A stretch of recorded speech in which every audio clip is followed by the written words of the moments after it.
Convido o paraninfo do curso de Relações Internacionais, professor Fabian Scholze Domingues, para fazer a sua manifestação.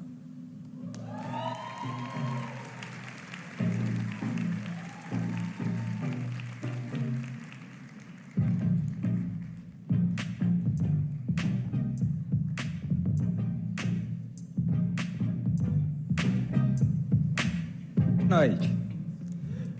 Boa noite. É uma pena que está virado para lá e não para vocês. Eu vou ter que falar para o distinto público. Ao cumprimentar a todos e todas nessa noite festiva, nesse espaço público e plural, o Salão de Atos da Universidade Federal do Rio Grande do Sul, inicio por saudar a mesa, na pessoa da diretora da Faculdade de Ciências Econômicas, professora doutora Maria de Lourdes Furno. Faço também uma saudação aos colegas homenageados nessa noite, no curso de Relações Internacionais, professor Henrique Carlos de Castro e Marco Aurélio Sepic. Aos técnicos administrativos, na figura da gerente administrativa da FCE, Francine Baldigen. Também estendo a saudação ao distinto público, pais, mães, familiares, amigos, amigas, comunidade da FCE, que se fazem presente nesse momento solene de encerramento de uma importante etapa na vida desses jovens formandos em relações internacionais. Gostaria de iniciar agradecendo com alegria a turma de agora formados por terem me escolhido, entre tantos colegas, professores e professoras competentes e qualificadas do curso, para ser paraninfo de vocês. É um grande elogio, é uma responsabilidade e uma tarefa. Responsabilidade, pois a posição do orador, daquele que fala, nunca é neutra, mas plena de pressupostos que conformam uma visão do mundo, uma Weltanschauung. Tarefa, pois o convite que tenho, que muito me honra, também veio carregado de uma solicitação explícita para que eu falasse meu discurso sobre os seguintes autores: Aristóteles, John Stuart Mill, Amartya Sen, Martha Nussbaum e Humberto Eco. Como o distinto público pode perceber, é preciso esforço intelectual para agradar essa turma. Pior, depois virá piadinha, pois, segundo me confessaram, eu sempre citava pelo menos um dos autores em nossas inúmeras conversas, seja em aula, seja no grupo de pesquisa, seja nas inúmeras ações de extensão, seja nas orientações de TCC. Sim, virei piadinha. Mas também tenho agora a oportunidade e a obrigação de compartilhar com todos os presentes uma roda de conversa com esses clássicos do pensamento citados. O público aqui presente também deve estar se perguntando, por que mesmo esses autores? Parecem distantes à primeira vista do curso de Relações Internacionais. Dou o contexto e explico. Com isso também começo o meu dever nesse momento de tecer conselhos aos meus afiliados e afiliadas. Nosso primeiro encontro formal, meu e da turma que ora se forma, se deu durante o primeiro semestre do curso, na disciplina de História do Pensamento Econômico, obrigatória para os então calouros. Curiosos, bem-humorados, atentos, questionadores e, sobretudo, com uma imensa sensibilidade humanitária, preocupados com grandes questões contemporâneas como são as migrações forçadas e o refúgio, a fome em países produtores de alimentos, os direitos políticos e civis das mulheres, o florescimento das faculdades superiores do espírito, a dignidade humana, os direitos mínimos que devem ser garantidos de forma universal, o exercício das liberdades substantivas e a desconfiança das liberdades meramente formais. Belas palavras, belos sentimentos. Apesar de belos, não bastam quem quer defender uma causa, uma ideia, um TCC, uma política econômica, uma política externa, uma visão de mundo. Palavras e sentimentos mobilizadores ganharam por meio dos semestres mais semestres de estudos e de participação intensa nas diversas ações de extensão, como o BIS, o MUN, o MUND, o RIP, o NEPEMIGRA, o PROMERI, o GERIMA, entre outros tantos, a forma de argumentos, não apenas logicamente concatenados, como atentos à retórica do discurso, isto é, com sua ordenação formal, conteúdo e audiência. Por isso, Aristóteles aparecia como uma figura constante em nossas conversas, durante toda a graduação em Relações Internacionais, pois a boa argumentação é pré-condição para o diálogo, para a ciência, para as construções coletivas e, naturalmente, para a política.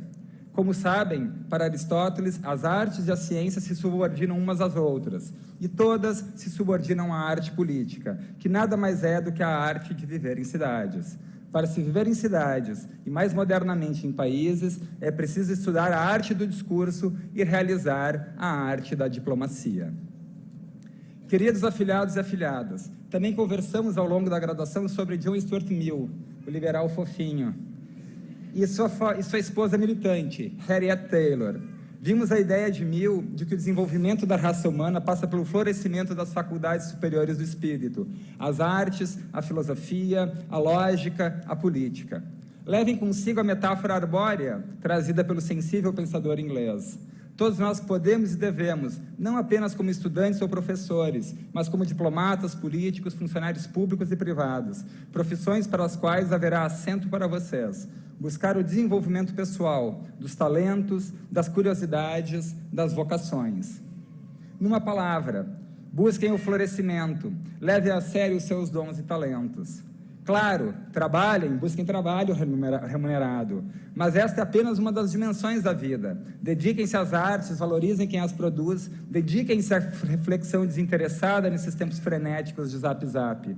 Cultivem seus lazeres e façam exercícios com regularidade. Sejam amigos da boa lógica. Com Mill, vemos que é possível unir a lógica científica mais estrita com uma defesa apaixonada dos direitos das mulheres, dos trabalhadores e da democracia. Participem da vida social no sentido de melhorar a vida em sociedade, com música, poesia, literatura, artes, filosofia e política. Uma vida plena é uma vida que vale a pena ser vivida. Uma vida plena, caros formados, é uma vida plena em muitas dimensões. Não basta ter renda se não se tem saúde. Não basta ter saúde e renda se não se tem educação. Há uma irredutibilidade entre essas e outras dimensões em nossas vidas.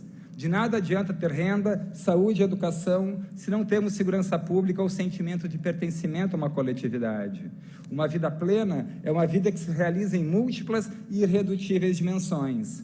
Amartya Sen, o filósofo e economista indiano que lemos e comentamos no Griggs, durante o longo período da pandemia, nos ensina não apenas que a vida humana e as políticas públicas são multidimensionais.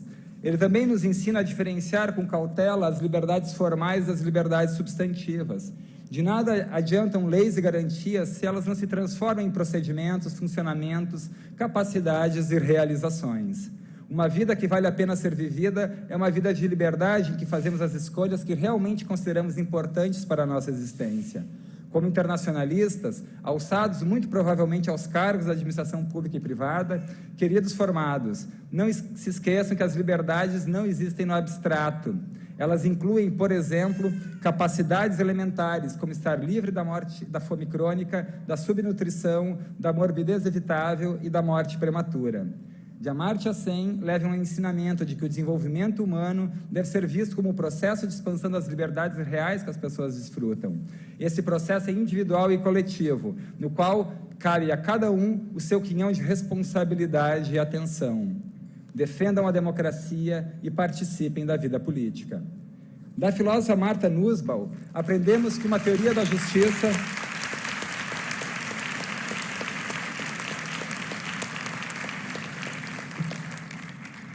Da filósofa Martha Nussbaum, aprendemos que uma teoria de justiça social intra e entre nações deve necessariamente levar em consideração noções morais como a dignidade humana.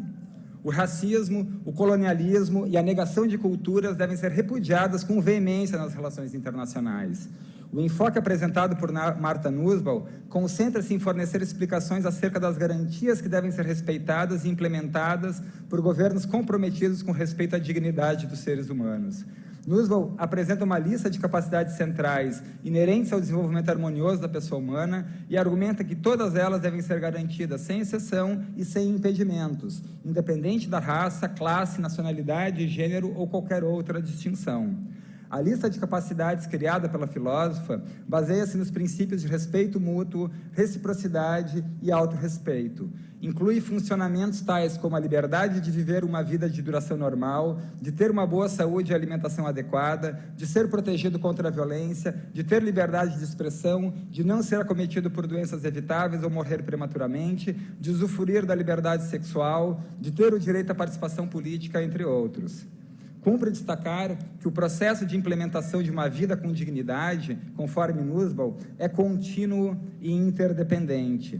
Esse processo não começou quando vocês iniciaram o curso ou durante essa cerimônia de colação de grau. É um processo de uma vida, forçosamente em comunidade, que se recoloca em cada quadra histórica, em cada etapa da vida de vocês, meus queridos afiliados. Com os conselhos de Humberto Eco, chegamos ao TCC. E ao final do curso, tensões, correrias, atos de desespero, olhos esbugalhados, páginas em branco em frente à tela, cronograma se encerrando e um capítulo inteiro a ser escrito de um trabalho ainda por fazer.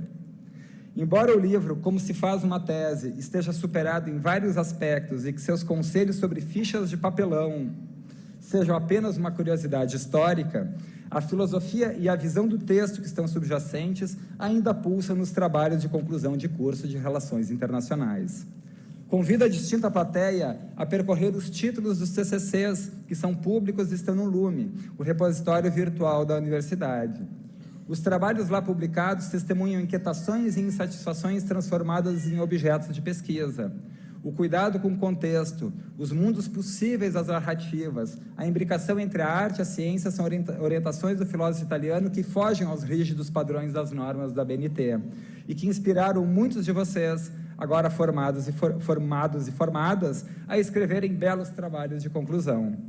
Não apenas para cumprir as formalidades da burocracia acadêmica, como também para fazer avançar o conhecimento e o melhor entendimento das relações internacionais em sua transversalidade de temas e diversidade de teorias, contribuindo desde a graduação para a consolidação e avanço das fronteiras do conhecimento, avançando em direção ao não sabido em temas tão ricos e diversos em suas interfaces com as relações internacionais, como a segurança alimentar e nutricional, o papel do SUS no atendimento de imigrantes e refugiados, os sistemas alimentares e a evolução de sua negociação na FAO, as diversas dimensões possíveis na comparação entre países do sul global, a governança dos oceanos, o caso dos países insulares que estão afundando por conta do aquecimento global, entre outros tantos temas atuais, relevantes e interessantes, estudados com afinco e angústia durante toda a graduação e nos meses intensos que antecederam a entrega do TCC.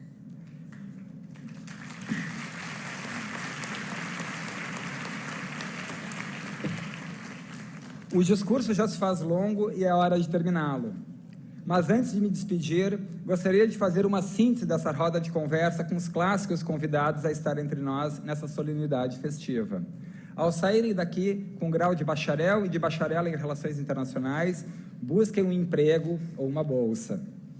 Mas não se esqueçam dos clássicos. Não parem de estudar e de se cultivar. Saibam que a lógica, o amor e a curiosidade são armas poderosas e efetivas contra o fascismo e o discurso de ódio.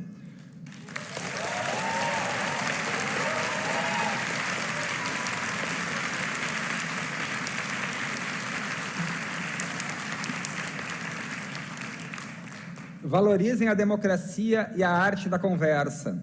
Cultivem suas faculdades superiores, estejam abertos às artes, à filosofia e à política, também como parte da essência do internacionalista. Da distinta plateia me despeço, enfatizando o papel que a universidade pública tem e terá na formação de nossos jovens. A universidade pública não é apenas gratuita aos estudantes, ela custa esforço, dedicação e dinheiro do orçamento, e deve ser sempre apontada como lugar onde dinheiro público é bem gasto. Neles. A turma que agora se forma é agente da esperança por uma sociedade mais igualitária, justa e solidária. Sua trajetória e preocupações intelectuais, como procurei demonstrar, que a sociedade receberá bacharéis e bacharelas à altura dos desafios desse grande país que é o Brasil. Obrigado.